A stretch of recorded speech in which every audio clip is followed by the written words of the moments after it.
Real quick, before we start this podcast episode, I just want to say thank you for tuning into the Marc Olser podcast. I know you've got a million things that you could be doing right now, and the fact that you're taking time out of your day to watch this podcast episode truly means the world to me, and I just want to say thank you for that.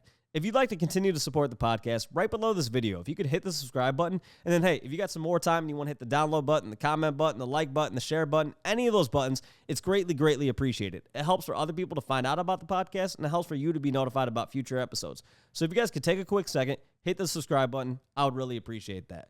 Outside of that, this episode and every other episode is brought to you guys by Roast Umber Coffee. As some of you guys know, I co-founded Roast Umber Coffee, and we have the greatest farmers in Guatemala and Honduras and the greatest roaster in Grand Rapids, Michigan, all to bring you guys the greatest cup of coffee possible. So if you'd like to try it out, go to our website, use the coupon code MARC30, and you're going to get 30% off your coffee. Now on to the episode. Thank you guys again for tuning in. Welcome to the Marc Olser podcast.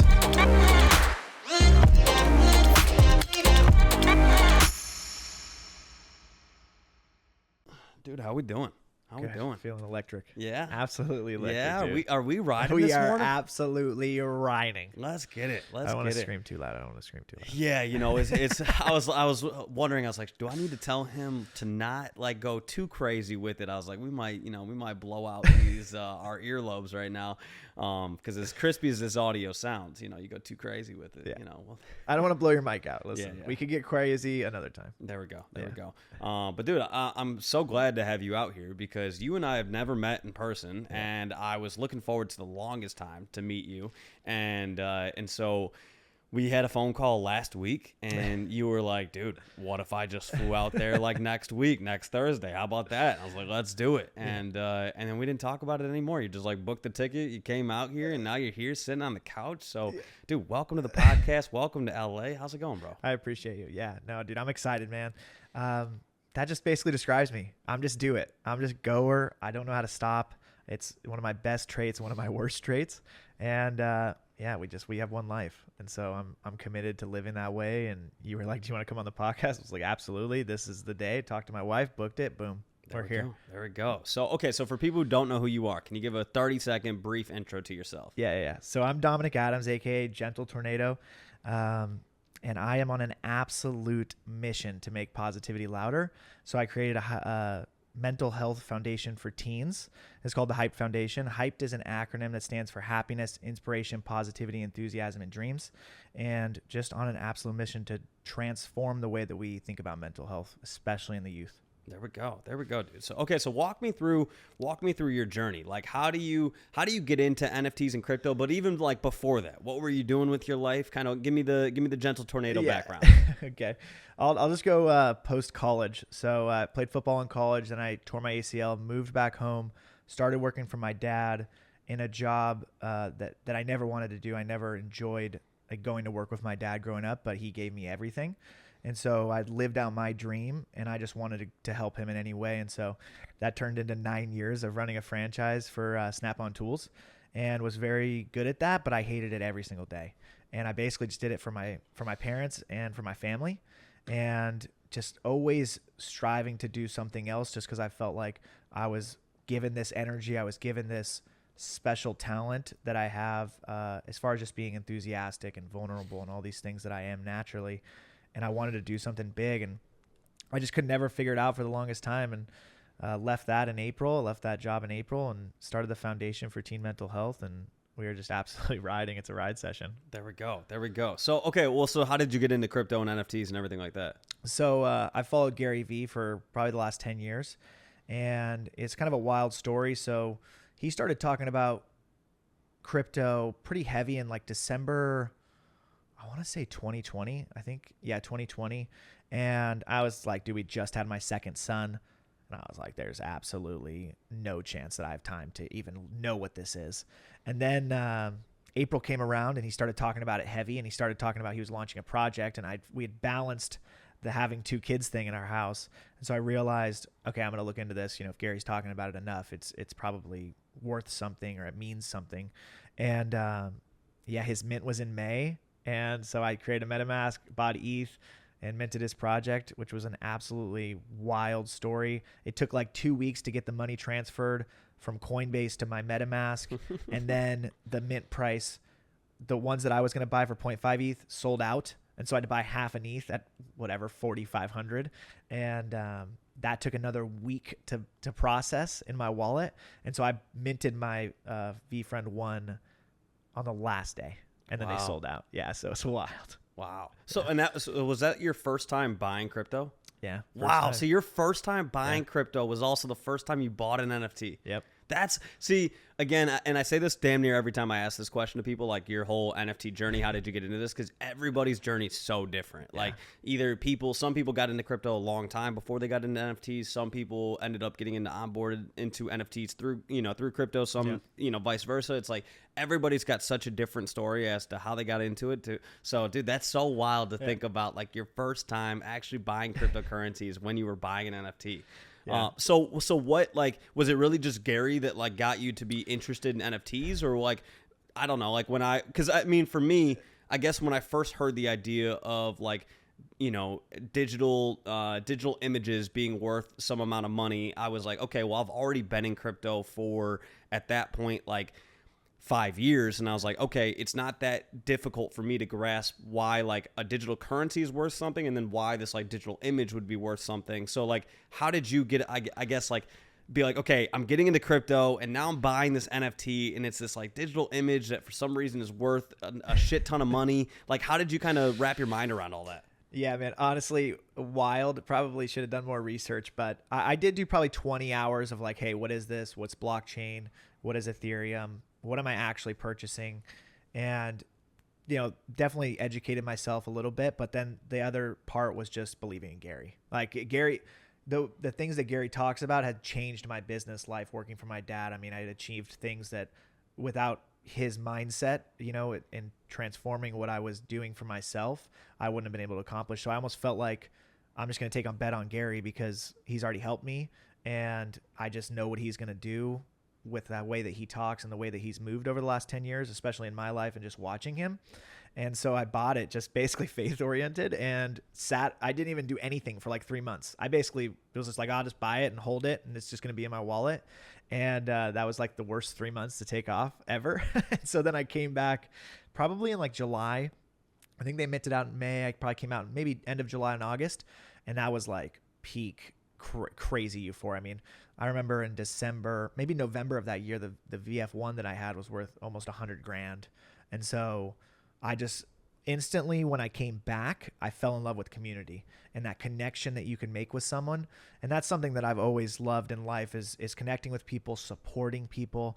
I mean, I've always supported people. I always tell people I was the best wingman ever just because I just loved to be there for someone, help them in any way. And so that kind of worked out in my favor where it was just in a bunch of communities.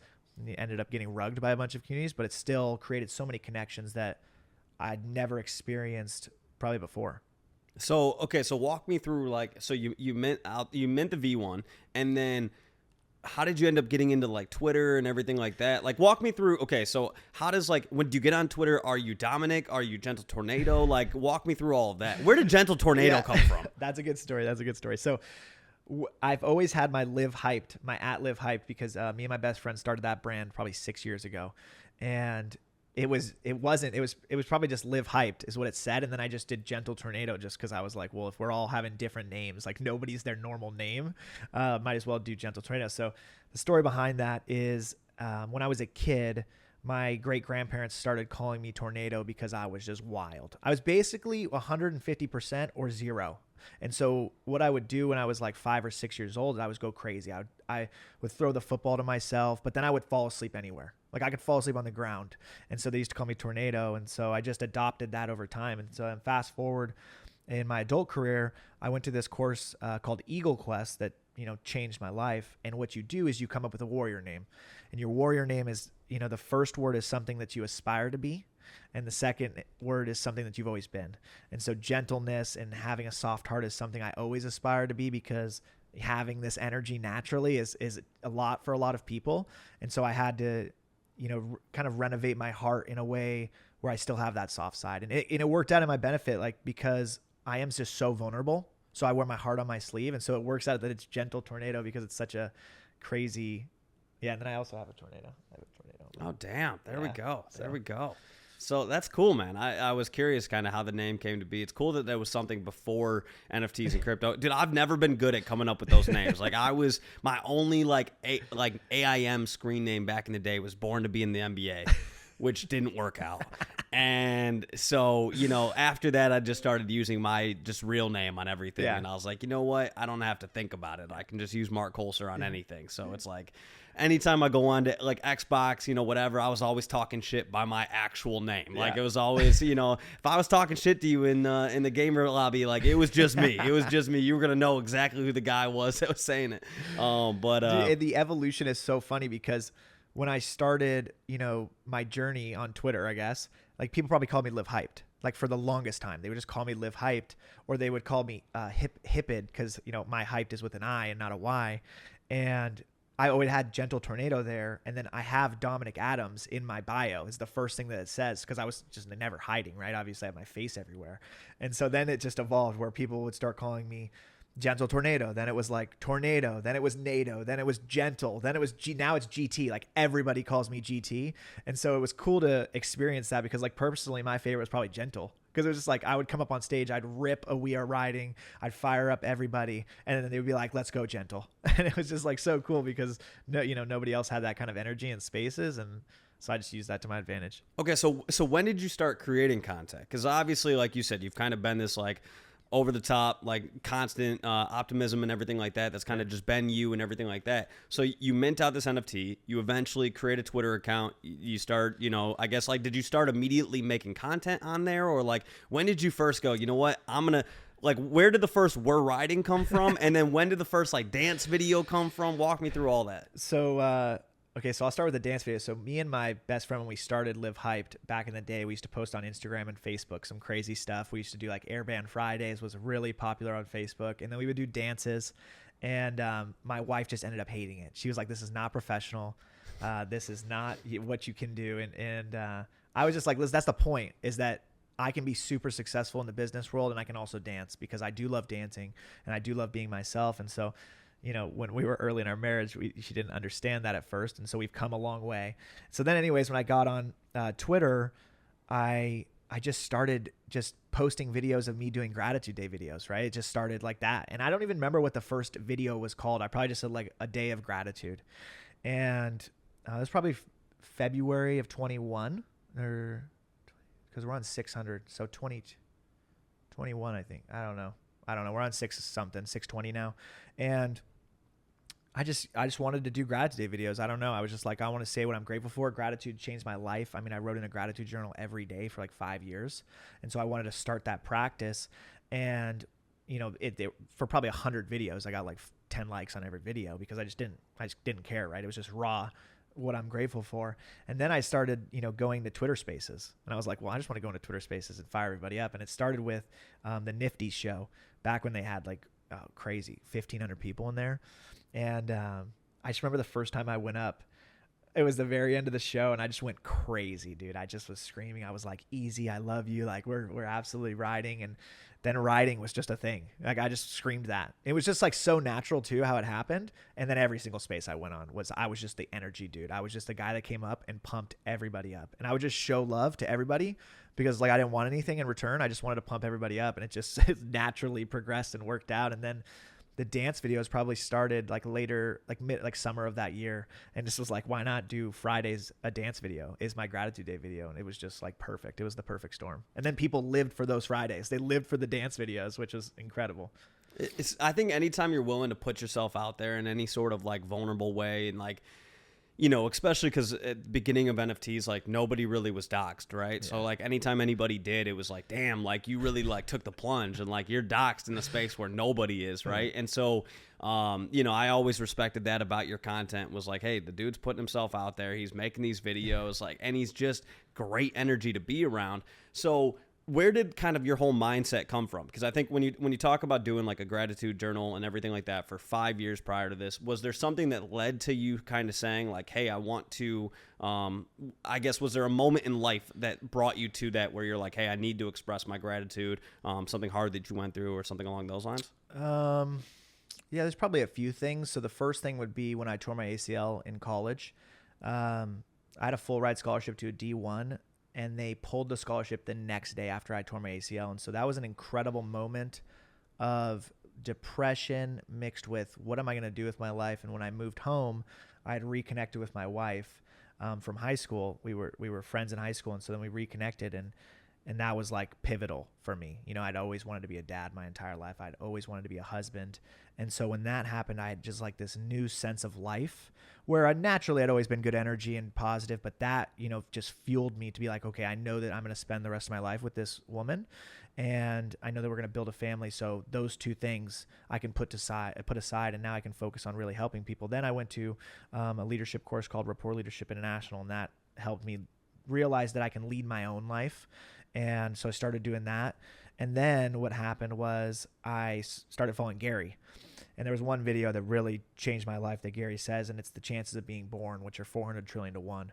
And the second I heard that, that transformed me. That was like, I can't even complain. Like, I have nothing to complain about. And at 21 probably was when I heard that video.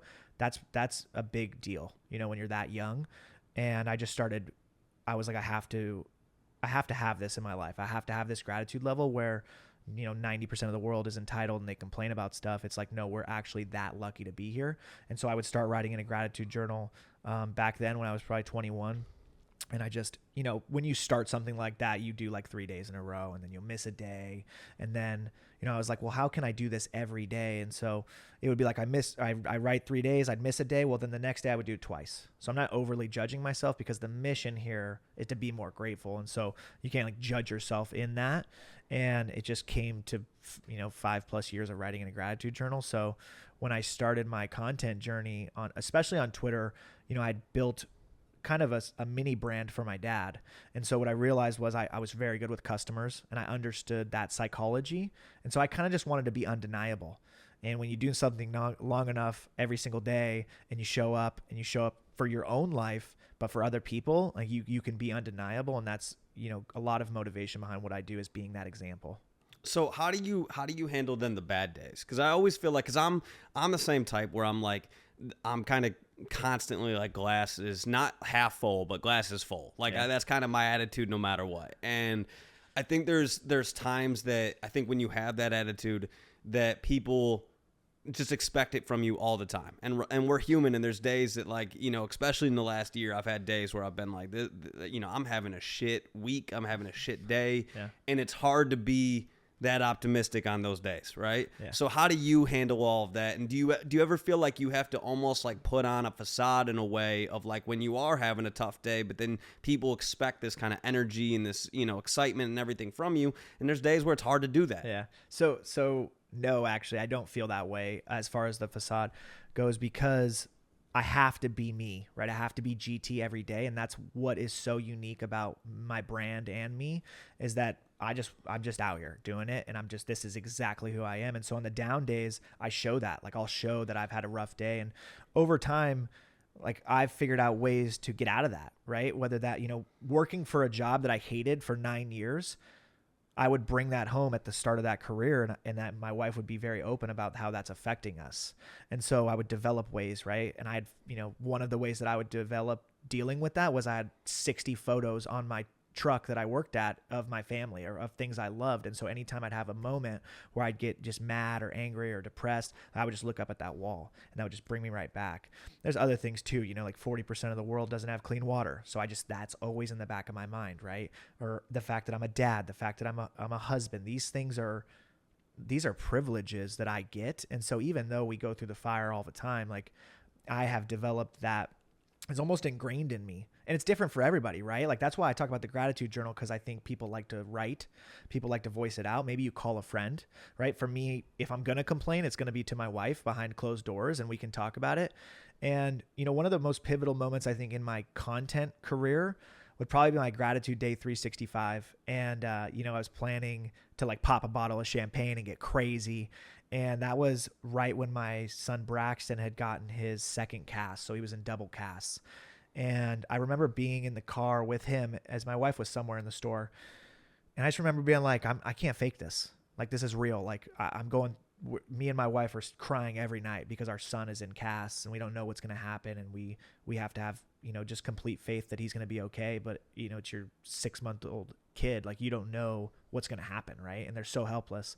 And I shot that video. I was like, look, this is Gratitude Day 365. I'm grateful for being a year, but my son is in cast right now. So I'm just grateful for him. And I'm grateful that it's not worse than it is. And that was I'm always that honest, but that was like real.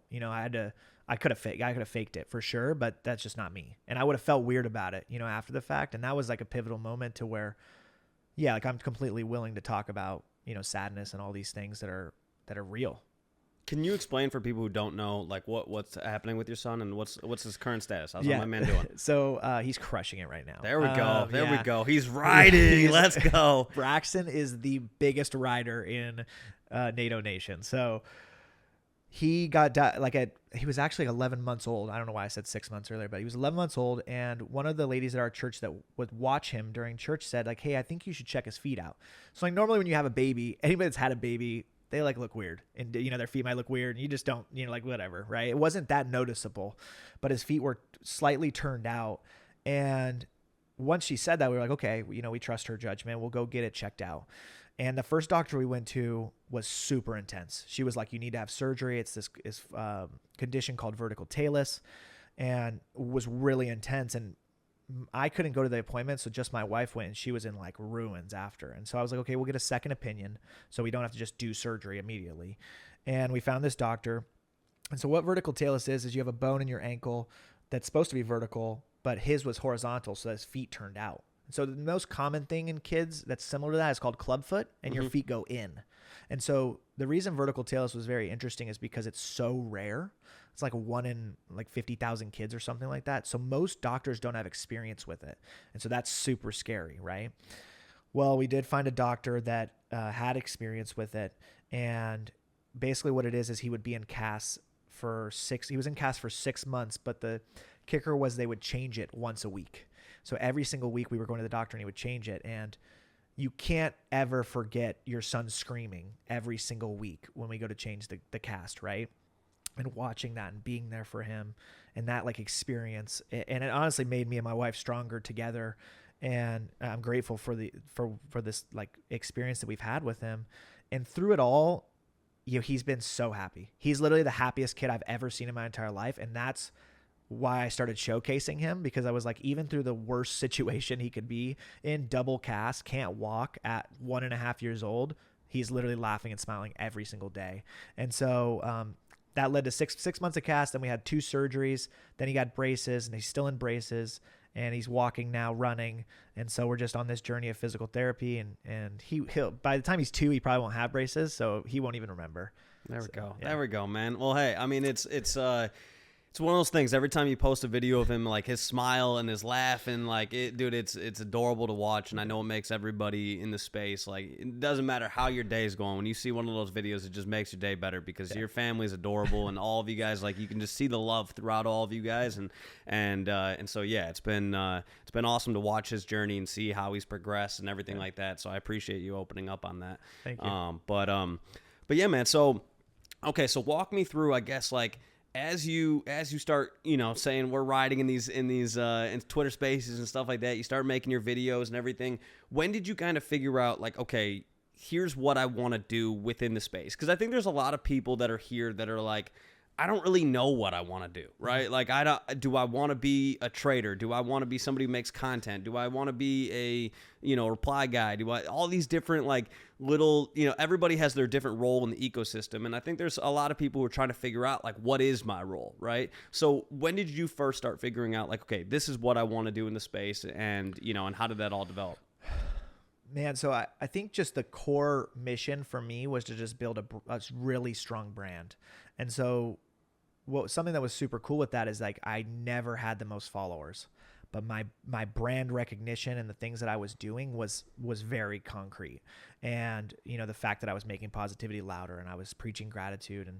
And for a long time it was to have a podcast that I could monetize, but I just never monetized it because I honestly really didn't care about the money. It was just having good conversations with people like you and stuff.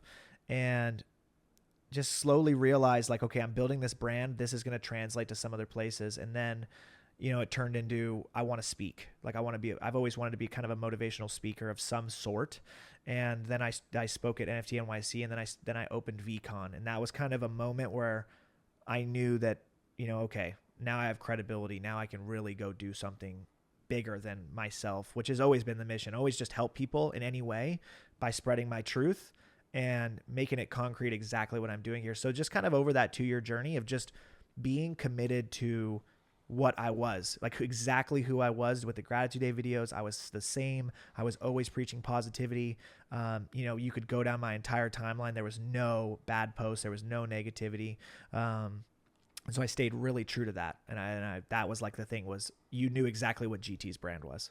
So how do you deal with the people? Because there's obviously people that are like, is too much positivity and negative, right? Like the whole toxic positivity aspect of things. Yeah. So first off, like what are your thoughts on like toxic positivity? Yeah. Is that a thing? Yeah. And then like, I don't know. What are your thoughts if there are people that's like, I don't know. There's definitely some people that are like being so positive is like cringe or whatever, yeah. Right? So what are your thoughts on all of that? Yeah. So did you get hate at all? Pretty rare, to be honest. Yeah, pretty rare. I have definitely had some, and it's interesting to deal with that, right? Because my message is so pure. I at least do my best to make it seem like it's so pure because it is. Man, I think there is toxic positivity. I think that is a thing. I think that statement is overused because I think positivity naturally is a lot to handle because it's not normal, right? We live in such a negative culture. We live in, like the news. If you watch the news, it's all negativity. There's not one thing most of the time that's positive. And that overshadows a lot of things. So when someone is positive, that is overbearing for a lot of people. I think because I have taken a much more genuine approach and authentic, it's not like I'm faking it. Like this is just GT. Like I'm positive every day. And of course I have down days, but I'm still positive. I'm still looking at, okay, how can I get out of this? How can I be better? And how can I learn from this experience, right? If I am being negative, like I need to flip this switch right now. I need to reframe it so I can just keep getting better in my own life. And so I think, there is a lot, but I get a lot of comments, which is so awesome, where it's like, no, this is actually good positivity, even though because I'm in your face. Like I'm always in people's face about it, dude. Like I'm not stopping. I'm relentless. And so I think it has to be from a place of being genuine, because if it's not, it's easily noticed that then people are like, oh, this is toxic positivity. Like you can do anything you want in your life. Like, well, no, like you actually have to work. You can, I believe that, but you have to work your ass off. And so it's an interesting thing. I think a lot of people online, and this is something interesting that's happened to me, is when I spoke at VCon, I met a lot of the creators that were there that were speakers, and a lot of them were just super not genuine. And so that's really hard for me because I'm so honest that like I would love to just have an honest conversation with them, but you can't because they put on a facade. They put on this role that they play online. And of course I don't scream "We Are Riding" in real life, but I have that energy. I have that upbeat. I lift people up. And so, I think it comes from a place of being authentic. And when it's genuine, like people believe it, right? Because I have 600 Gratitude Day videos. Like what is there not to believe at this point? Like I haven't even been paid for any video or any content or anything I've done. So I'm just doing this to give it to the world. Yeah. No, I mean, I respect the hell out of it. I think it's like, like you said, it's like the media, we get more engagement on things that are negative than we do on things that are positive. Right. And so I think there's inherently an aspect of you that wants to kind of feed into that negative, like feedback mechanism, in a way. And it's like, and I think we see that on Twitter definitely during this whole last year with the bear market and everything like that. Then people start getting the checks from Elon, and like at first they're a little bit larger, so people were engagement farming the shit out of it. Now they're not shit, and everyone. I think we're starting to get a little bit of pulling away from that, which I think is a good thing. But yeah, I think there's I don't know. There's pressure to be, it's like it's kind of damned if you do, damned if you don't sort of thing. Because like, for example, I feel like my brand in a lot of ways is similar in terms of like I'm pretty positive about everything. But then, like in August, I had like easily like one of the worst weeks of my life. Like things outside the space that were going on, right? And it coincided with the same week of like DGOD season 3, and so not only am I going through a lot of shit outside the space, but like I lose a shit ton of money, right? And I'm like, ooh, this is tough. Watching my net worth go down, and also at the same time, like dealing with all this stuff outside of this. And then there were people upset because of, videos I had made months before. Now all of a sudden there's like this, like there were people who were engagement farming all of that. And so part of me wanted to like post and be like, yo, I'm going to be honest. Like I'm going through a hell of a week, right? But then there was other part of me like, okay, so if you're doing that, then there are going to be some people who think that like you're just saying that to like make people get off your back. But like, and then do you have to give details on what's going on outside of all of this? Like some of it I don't want to talk about. And, and so it's like, it affects, I guess, like the way in which you think about the content you're making. But one of the things that I had people say to me was like, are you going to stop with the content? And I was like, no, like you can't. Like it's like, yes, I'm getting memed right now, and I see that. And to be fair, I'm like, if I wasn't me, I'd probably be memeing me too, So it's like, it is what it is. Yeah. But like, embrace it, lean into it. If somebody does have legitimate criticism, I'm always willing to listen to it. Like I'm not perfect. I'm trying to be better. And so always trying to listen to that. But yeah, it's hard at times juggling the whole like, who like our personas on, social media while still being authentic to ourselves. But then also being realistic of like, there's other aspects outside the space that affects how you interact, in the space. I don't know. It's all just complicated. It's complicated. So my view on that is, there's a few things here. So the reason I think positivity, or I know that positivity and gratitude are so powerful, is because we live in a dopamine economy, right? It's just everybody loves dopamine.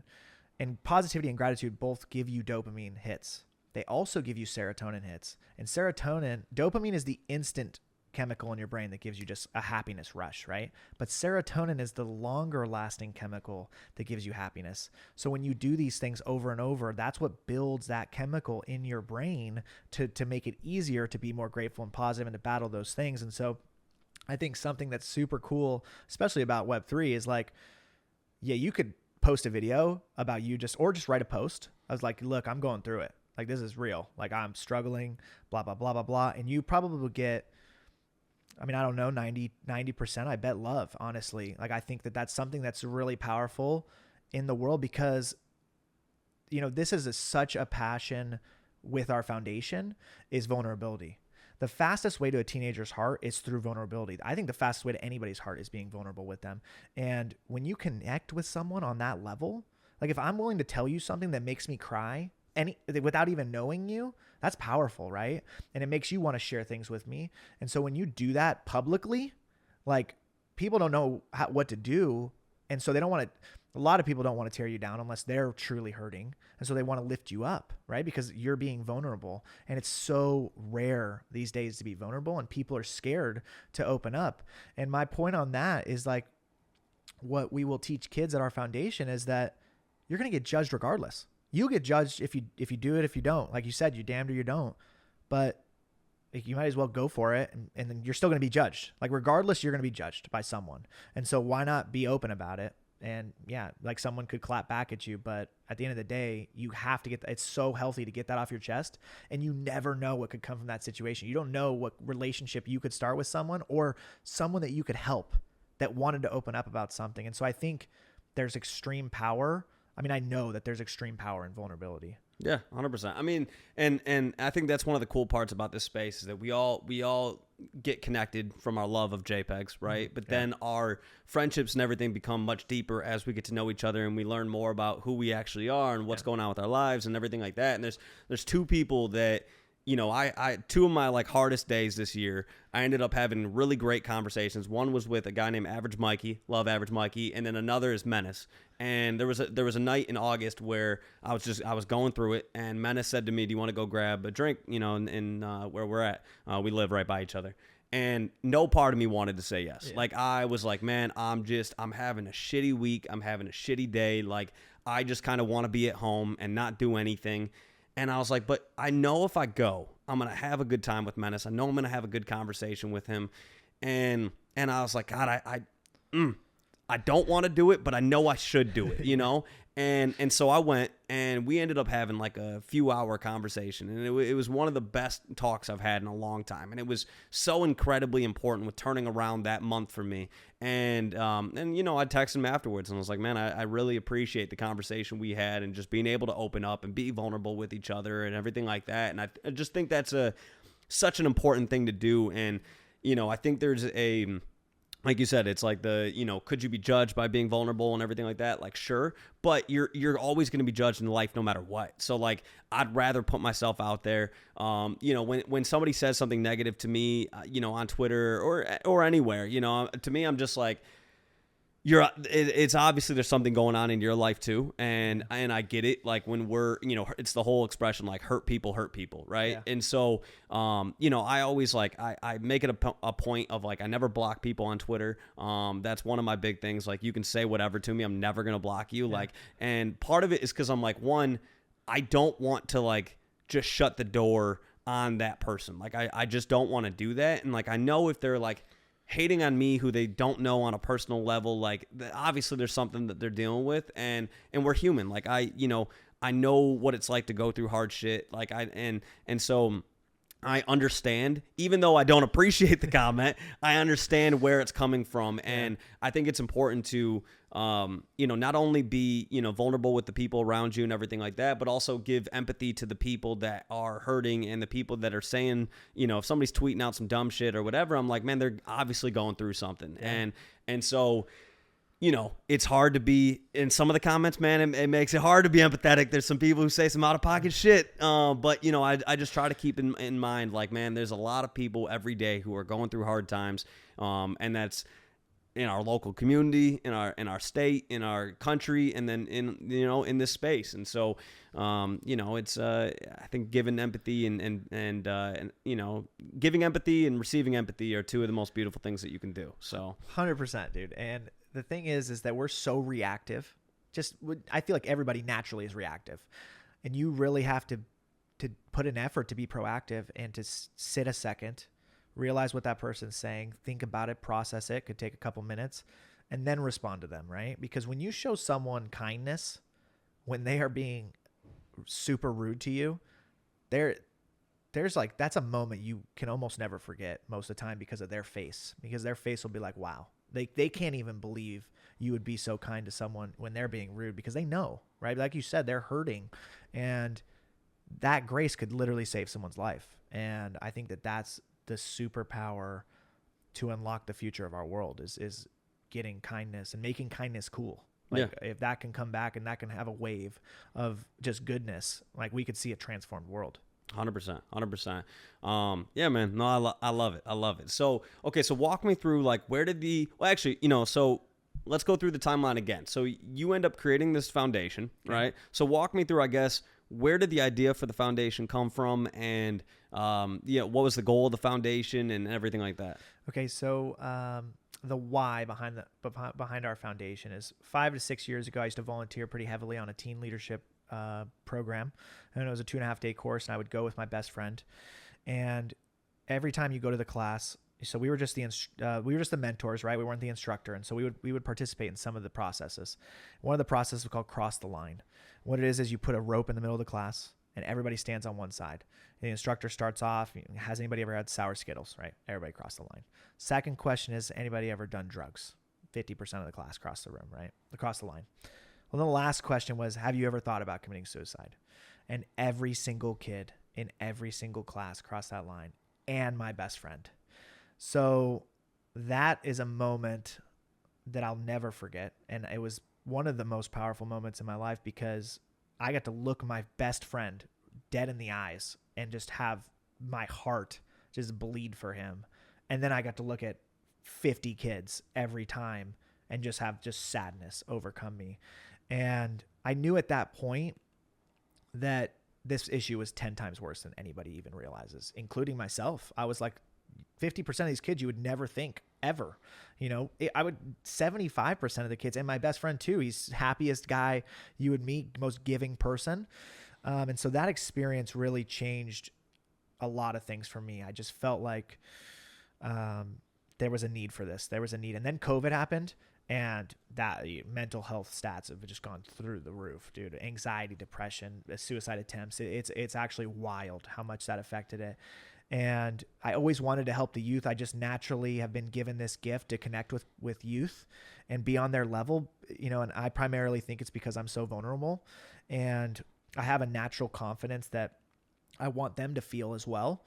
And so the motivation was that's the why behind why we created the foundation. Our mission is to empower teens to thrive by nurturing emotional intelligence, inspire growth, and fueling positivity. So what that means is that 99% of mental health organizations, mental health institutions, any mindset in the mental health space is all focused on the issue, which is suicide. 100%. That's the thing we're tackling. But I think the issue is that these kids don't even know how to deal with emotions. And so I want to go in and I want to get in the dirt with our foundation and show these kids by example, like, hey, we're going to be better together and we're going to make these things cool through kindness and gratitude and positivity, and really show them they can have a life of abundance and still, have a crazy amount of confidence. Yeah, I mean, I think it's such an important aspect of things. And when you first told me about it, when I first heard about it, I was like, man, I love this, because I think it's like one of my like biggest, I don't even know the word I'm looking for, but like one of the things I think is one of the most important things in the world is benefiting kids. And the reason why I say that is because when you're a young person, that's how you develop into who you are as I'm 31, like what I went through when I was 15, 16, even younger than that is what's helped me develop into who I am today. Right. Yeah. And so I think when you go through your, like, when I think about like my earliest, like hardest days in my life, right, the going through that has gotten me prepared to, like, when I'm, 28, 29, 30, 31, and I'm going through hard days, I can think back to how I handled that when I was 15, 16, right? Yeah. And, developing, coping mechanisms, developing my, like, strategies for, like, how I overcome those hard days, right? All of that stemmed back to when I was younger, right? And I grew up in an incredible household that really did embrace being vulnerable and talking about what you were going through and everything like that. And so I always felt like I could talk to my mom about a lot of that stuff, and I talked to a lot of my friends about it, but even some of it I didn't, I still kept to myself, right? And I remember one of the first times I like truly opened up about some shit that I was going through when I was probably like 18, 19 years old. I cried like a baby, and it was to this girl Jordan, and I cried like a baby, and it was the first time I'd really like opened up to anybody like that, right? And I remember just being like, damn, that felt good. That felt good to get that shit off my chest, And so that is something I've carried with me my entire life, is that whole being vulnerable, being open like that, because when you keep that shit bottled up, it gets deeper and uglier, and it becomes even harder to kind of get rid of, right? And so I was like, man, I just want to talk about it. And then when you do, you realize how many other people have gone through something similar, right? Yeah. And because I think a lot of times it's the feeling of feeling alone, right? Yeah. So, I have so much love and respect for what you guys are doing with the foundation and helping kids develop these good skills and these productive, ways of responding to the hard shit that they go through. And I also have so much respect for teachers and what they do to benefit kids and nannies and all these different people that have such an important role on children at such a young age, because again, like, that's how you develop into who you are as an adult, is what you go through as a child. So hats off to you guys and what you guys are doing in the foundation and everything like that, because there's nothing more important than helping kids. And there's going to be a whole generation of adults who are better off because of what they've gone through you guys and the conversations they've had and the experiences they've had with you guys. So yeah, man, hats off to you guys and what you're doing. I love it. I appreciate that, man. And, first of all, thank you for sharing that moment about when you were in high school. And that's kind of by leading through example with the foundation, especially, you show kids that it's okay and they have a safe place, to share. And that could be so powerful. It takes, in my mind, when we created the foundation, we were thinking, we've volunteered with these kids. We've been in the dirt, and it takes one moment or one person to believe in a teenager to completely transform their life. I've seen it so many times, and just knowing that it's that powerful to just believe in a kid or give them the time, give them that your raw self can truly change their life, well, let's do this on a big scale, and let's do this together, and let's create a community full of agents of change, and let's really get out there and tackle this problem, because I'm willing to talk about the things that people don't talk about. I'm willing to talk about the fact that we just diagnose kids with ADHD because we don't feel like there's any other fix, right? But you're giving up on a kid immediately, right? You can teach kids how to focus, and they might have ADHD 100%. But don't give up on them from the start. You know what that teaches a kid, right? And so we have parents these days that parenting is at an all-time low. And so they're already set up for failure. And then you get into schools where teachers aren't paid enough. So why would they care? So you have extreme empathy for that, right? And then you have social media. And you put all those together, and it's just a recipe for disaster, because we live in this entitled world now where we are teaching this, like the youth, that you don't have to work hard to get things. And I don't know about you, but I'm sure it's the same exact answer. I've never met anybody that didn't work hard to be successful. And so I don't know why we're fluffing up and giving kids 8th place trophies when that's just not how the real world works.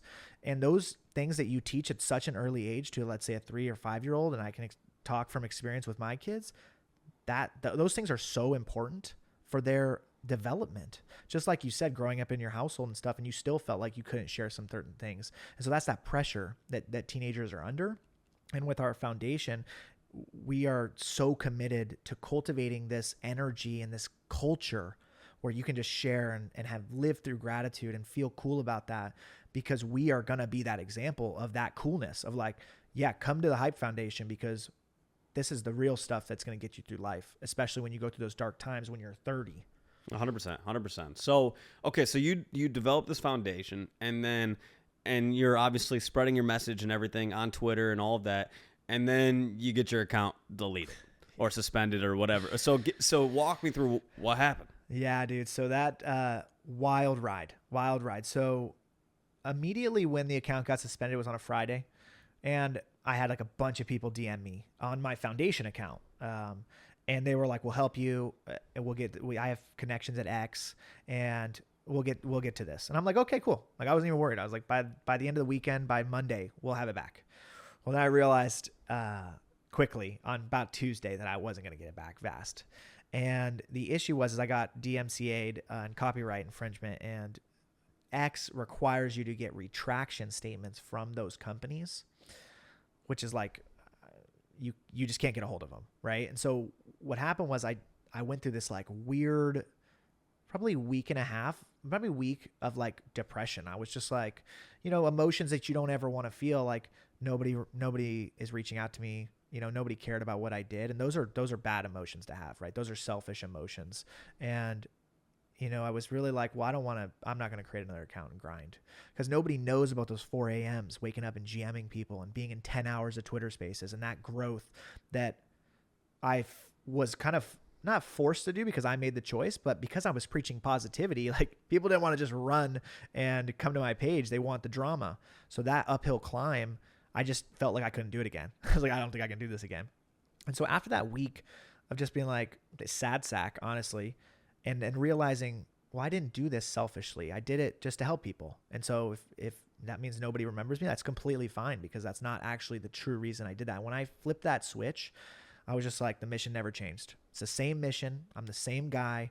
Now it's a new account, whatever, and we'll keep going. And I'll just leverage the connections that I have in the space and just keep going. And just be GT again, and talk about the foundation, and talk about the foundation more. This gives me an opportunity, and so I flipped it to an opportunity. Let's give me an opportunity to talk about the foundation that maybe people didn't know about because they were just coming for high energy to my page or whatever. Well, no, this is actually what we're doing.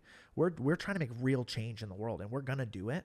And I don't know what that's going to take, but I'm going to die on that hill of just keep going. And so it's been kind of a beautiful journey, but crazy bumps in the road, man, that just dark times, just like, you go to these depths of like, wow, taking time away from the family. Like, that was something that hit me really hard. I realized that I wasn't as present in my kid's life and my wife as I thought I was. And so that was the biggest blessing for me, because through all these trials, I become a better father, a better husband, a better person. I've never been happier in my entire life. From an optics view, as you zoomed out, right? You wouldn't think that. But it's like, no, that's almost that's the best part of my story, is that I'm just battling through it, just keep going, because we are so lucky to have this opportunity. And yeah, that was a wild journey for sure. Yeah, no, I can only imagine. So how did you figure out what the root cause of the issue was? And when you say you got DMCA'd, like, what is that?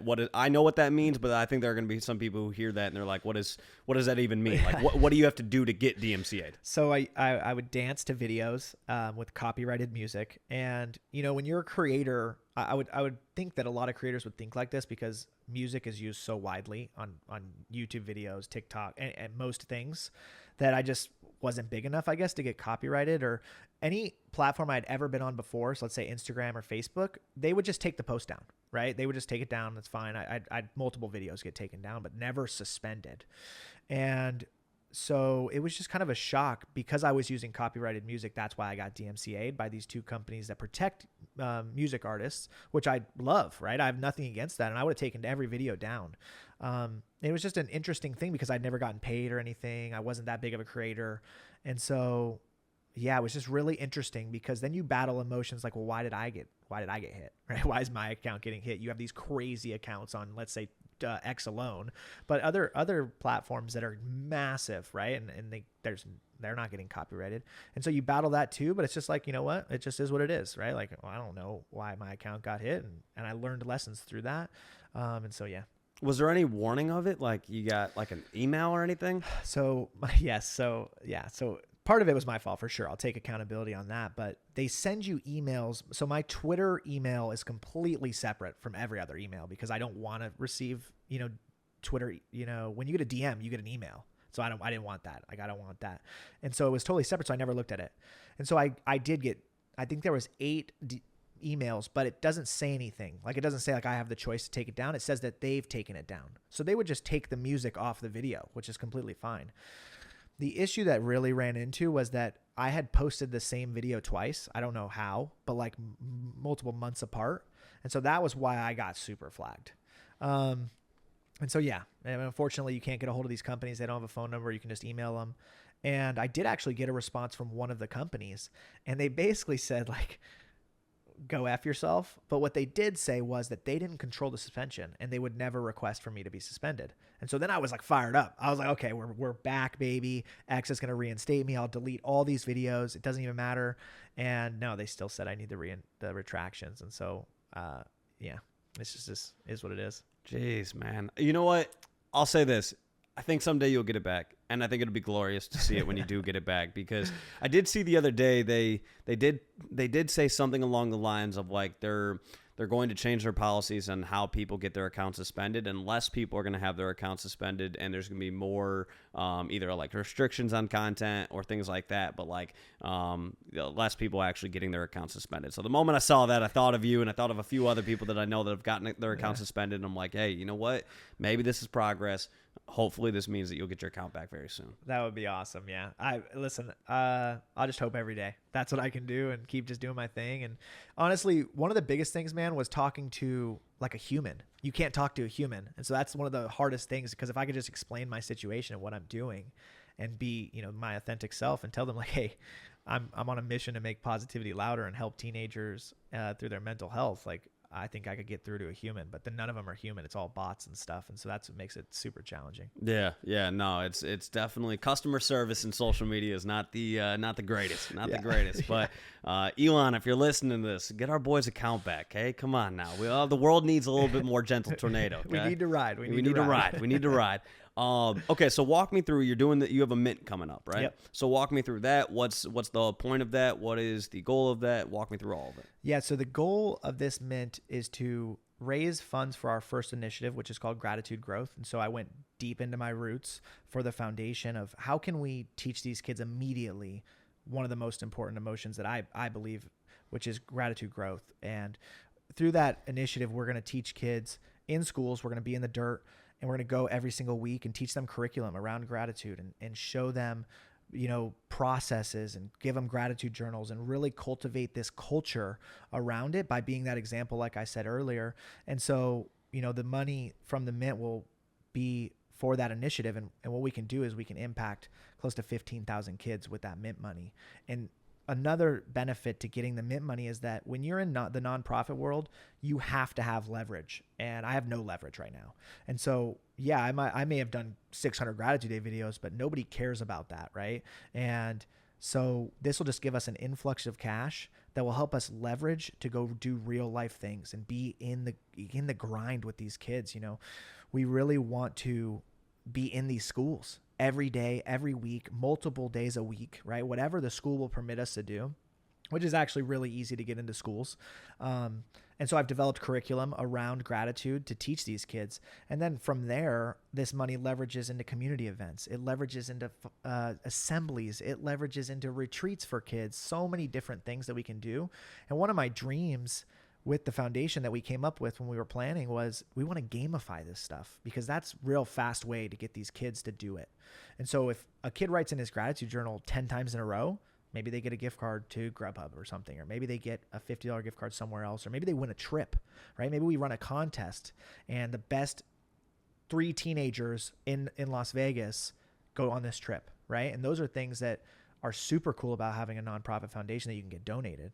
And so I think building that up and slowly with the foundation, we really want to create just a better life for these kids together. And we view that as starting with gratitude and starting with creating this culture where we can go into these schools and really support these kids. Show them that, hey, listen, you don't know us, but we are going to show you this world that you've never even known before.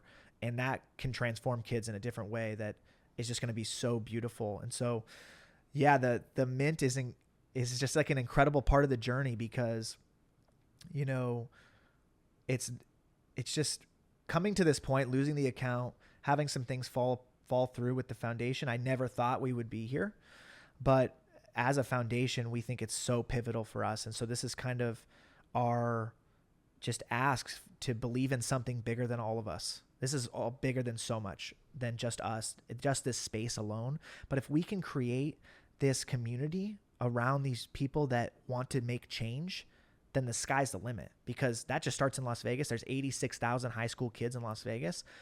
Let's go impact kids in North Carolina, kids in Georgia, kids in Texas, kids in California. It doesn't matter. By having a community through Web3, we get to use the power of Web3, which is, in my opinion, for good. And that's what been our whole view with the foundation, is we can create this powerful community that actually wants to go out and support us, help us, come up with ideas, put us in their states. And that's the real change that I think will just make the world so much better. 100%. So yeah, so is that, I was going to ask you what your goals are for it, but I feel like you just told me of your goal is to impact as many kids around the country, and everything like that. And so, so walk me through, I guess, what are the mint details? What do people need to know? So November 8th, 0.05 Ethereum or credit card. So it's going to be credit card availability or 0.05 Ethereum, 1,750 collection size, so not too huge. And the artwork is banner style artwork. So I never wanted to compete PFP. That was not something I wanted to do. I've developed 9 characters through the foundation. The artist and the foundation, we've developed 9 characters that are all different emotions. And so those will be featured on the banners with some sick backgrounds so that people can still customize their banners. You know, people like to be creative, but it also opens it up to the outside world where if, you know, family members, church members, people that don't know about Web3 can buy this piece of art to support our foundation, and they're getting something that's not a PFP, right? They don't know what it is, but this is a banner that we could potentially turn into so many other things, right? Canvas that you put on a wall, stuff like that. And so we have a really emotional video coming out next Wednesday, November 1st. And that is the story of why we're doing this. And there's a testimonial of a kid that talks about our foundation and what we've done for him. And that is just going to be so powerful, I think, for everybody to see and to really feel it. You know, there's portions where when I'm talking about the why in that video, I start to cry. And watching it back, I almost cried again. And that's just because it's that serious. Like, it's that serious. And when I talk about it on a regular basis with the people in the foundation, man, they can feel that, because we just believe that this is one of, if not the biggest crisis in the world that nobody really talks about, right? Because like I said earlier, we focus on the wrong things. And so we are so committed at our foundation to focus on the proactive things, to take this proactive approach that even teens haven't seen mostly, right? Like, you're going to walk into a class and let's say I had 5 of the holders come with me. and we're going to all just be preaching positivity and gratitude, these kids aren't going to know what to do, but they're going to want to be a part of that because we believe in it and we're so involved in it. And that is just, that could spread like wildfire. 100%. I mean, again, it's like I go back to, I think about, you know, the people that had the biggest impact on me growing up, and, you know, it's like football coaches, honestly, football coaches in a lot of ways, you know, teachers and everything like that. And it was like the ones that had like the best attitudes and everything like that, like you still remember them to this day. Right. Yeah. And so, yeah, I mean, I think it's so important. Like, and I think at first, you know, there is like the rebellious nature of kids of like, you know, when I think about like my most positive teachers growing up, like some of them I couldn't stand at the beginning because I was like, man, like too positive, like chill, you know. And then but the longer it went on, I was like, yeah, like positivity is addictive, you know. It's you just want to be around it, you know, because again, once you see it's not a facade, once you see that it is actually how they are and just who they are as a human and everything like that, it's hard to not want to be involved with that and want to be associated with that, and you just feel better in general. So and if we can create this culture, right, if we can execute on a level that's high, that elevation, that we can elevate kids, that's what the motivation is, because at that point they just feel supported. And so that will translate into so many different things. Two other things that we're doing with the Mint, since it's a donation, we are going to be the first person to mint an on-chain tax receipt. So I'm really excited about that, just to use the Web3 capabilities to do that, and to show like, hey, we are a foundation. This is a donation and you can get something for that. Then the last thing is that I'm doing customized thank you videos for every single person that mints. We just thought that would be super fun. It's kind of on brand, and it's showing our commitment. Like, hey, we are willing to do 1,750 videos if this thing mints out, and I'm going to do it because that's my brand. That's the foundation. That's what we believe in, being that example, sticking to our word and just committing. And so really creating this opportunity for people to get behind something that is truly bigger than themselves. I love it, man. So, okay, so if there's somebody listening right now that is, you know, because again, I think there's a lot of people who never really developed, you know, how to handle the hard days, right? Maybe they just didn't have that kind of love growing up and things like that. So, you know, when you're going through a hard day, or, you know, and you've sort of mentioned this already a little bit, but if somebody's listening to this right now, they've been going through hard times, what are like your biggest things that you do to this day to, you know, kind of turn those hard days into productive days and to kind of turn around that negative feeling when you do have that? So there's a few things. I would think that, just start naming off, you know, if it's a really tough day, it'd probably start with 3 things that I'm grateful for. Most of the time, those are my wife, my family, and my friends. And then, do you say these things out loud? Yeah, okay. Absolutely. And then reaching out to someone immediately. Like if most of the time it's my wife, right? I'll talk to my wife about anything, but sometimes you got to have a friend, right? Like my best friend, I tell everything to. And so you have to have those outlets, right? Writing down your emotions. I'm a big believer in talking to someone. I think that's super powerful. And I think the reason it's powerful is because a lot of times people will feel honored, you know, that you would come to them with something like that. And so I think don't be afraid to share it. Don't be afraid to share it with anybody, right? It doesn't have to be a friend, right? It could be me or you, and maybe we don't have a relationship, but you just want to get this off your chest. And so I think what you said earlier about getting something off your chest, you felt so good. And so that's where you have to share those emotions. And if you don't want to share with someone, you can do that with yourself. You can share in a journal. You can type it out on your phone. You can talk about it out loud. You can just run outside and scream. You know, you might just need to run outside and just get a good scream out. You know, like sometimes we're just going through it and you're just beating your head against the wall and you don't know what's going on, and you just got to go outside and scream. And then that's where that mentality of We Are Riding comes into example. It's like, I think the motivation behind We Are Riding is that, why do you ride? Like, who do you ride for? Well, I ride for my family, you know, predominantly, and then I ride for my foundation and the teenagers and the help that I can do and give to them. But it's like, why do you ride? Well, then you can ride on any day. You might be having the shittiest day, but you're still riding. Like, you woke up.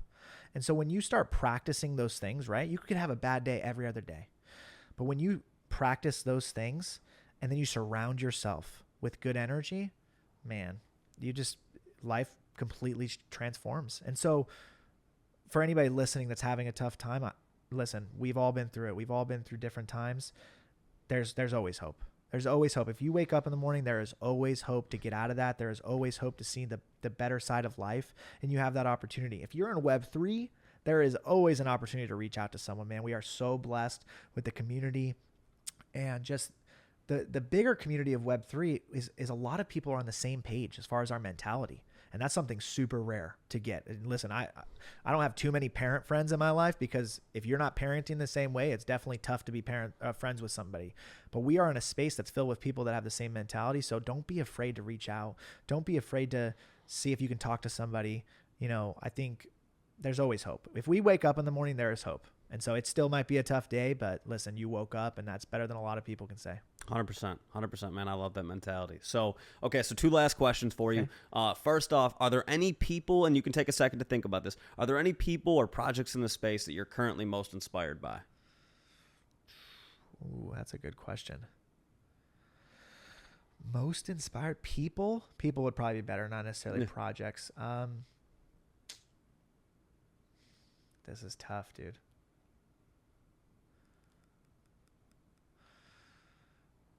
You know, I feel like there are so many people, man, that inspire me every day. But I have really done my best to, how do I say this in an authentic way?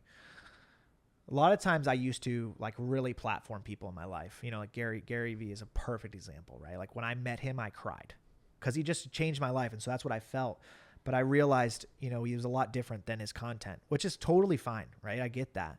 But I had platformed him so high. And so I think I'm at this level where I just want to connect with people. And so if I value you and I think that you are just pushing the world forward, that inspires me, right? Because I want to be surrounded by that. Because with the foundation especially, we have to be in this together.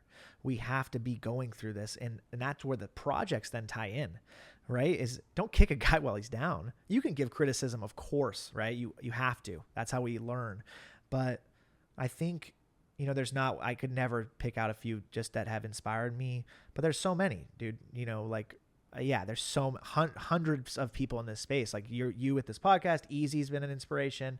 I mean, Frank on his content level, like as far as his brain works, there's hundreds of names. There's literally hundreds of names. And I think for anybody, this goes going back to what you just asked me before this, is when you're in a dark place, seek inspiration from wherever. That could be, you know, if you're religious, from the Bible. That could be from people in your life that you love. That could be from people that motivate you to be better. I think like searching for that helps you find coping mechanisms when things hit the fan, right? And so if I love listening to Eric Thomas, you know, I think he's the best speaker in the world. He used to speak at Michigan State all the time where I went. Literally, there's nothing that fires up me more than listening to ET. And I got to watch him at VCon. And so if that's what that means, or if that means listen to music, right? There's so many different ways, but I feel like you have to figure that out individually. And that's what makes life fun, honestly, is developing these things and winning for yourself, right? I think we're in a battle in a society we want to win against someone else. It's like really like, dude, it's me versus me every single day. And if I'm not 100%, I can't be a good husband. If I'm not 100%, I can't be a good dad. So I got to take care of myself. And that's where that selfless balance works out. And so a roundabout answer, but yeah, dude, there's so many people. There's hundreds of people, man. Hundreds of like real friends I can say in this space that I can't even believe that I'm blessed with, honestly. Yeah, no, it's crazy. You know, I just had my birthday last week, and I was reflecting on like what this last year has been like for me, and you know, I thought about how many people I've met in Web3 that have played such a pivotal role in my last year being such a great year. And yeah, it's a wild thing to think about, because I think on the outside, I think there's some people who look at NFTs and all this shit, and they're like, you guys are cringe as hell. And it's like, I get it. I get how it looks at times. I get it. I get when we mention the word community, it sounds like bullshit, but it's really not. Like, there's a lot of people in this space, whether you have 100 followers or, you know, 100,000 followers, like people who are here every day, who are making it a better space and are pushing it forward. And I think that's awesome. And again, it's like that becomes a movement over time. And I'm looking forward to seeing the ways that Web3 changes Web2 and everything like that. And yeah, and I'm looking forward to seeing more people like yourself becoming more well-known outside of the NFT space and having people who just love your content for you, and then they learn about Web3 and everything like that through that. And I think there's people like Thread Guy, who's doing a great job right now of creating content that is pushing the boundaries of what Web3 creators are doing, and it ends up bringing more people in over time as they're like, who the hell is this guy? Let me learn about him, right? And so again, it's like, if you want to create something powerful, it starts with every day putting that work in, creating little networks around you, creating that community around you just by being who you are every single day, by being vulnerable, by being real, by just being yourself. And then over time that becomes this bigger and bigger thing. A small trickle becomes into a steady stream, right? And it's like, and that just becomes bigger and bigger and bigger. And so dude, it's been really awesome just watching your entire journey and then just seeing that, like, losing to Twitter didn't stop you, right? Like, I remember seeing that and just being like, fuck, like, I hope this is something that, like, he figures this out, like, really quick. But then, seeing, okay, hey, it's been a week. He still doesn't have the account back. It's been 2 weeks. It's been a month, whatever. But then seeing that you didn't let that stop you was such a beautiful thing. And it's been awesome to watch, man. And I'm very much looking forward to seeing everything that happens with your mint, looking forward to seeing all the success of it afterwards, seeing how many ways that you guys benefit, a ton of kids in Las Vegas, and then seeing that spread over time as you take that content, you put that out on TikTok and Twitter and Instagram and everything like that. And next thing you know, hey, somebody else is going to be saying when they're 30 plus years old or whatever, like, dude, hey, Gentle Tornado had a huge role in my life, and his impact is the reason why I am who I am today. And so just like Gary Vee had such an important role in yours, and Eric Thomas and all these different people, there's going to be other people that say the same thing about you. So, dude, props to you. One last question for you. Okay. A year from now, what are some of your biggest goals from either a business level, personal level, everything like that? What are some goals you have for yourself? Ooh, a year from now, so let's start with the foundation. A year from now with the foundation, we would love to be in over 100 schools. We would love to have impacted over 100,000 kids in a year. Personally, I want to speak at 20 conferences next year. And then just provide a good life for my kids, man, and just be, I have so many personal goals, man. In a year, who knows? In a year, man, like the speaking thing, just being a good husband, being a good father, those are just ongoing goals, but no concrete ones as far as besides being a good father, a good husband, and speaking.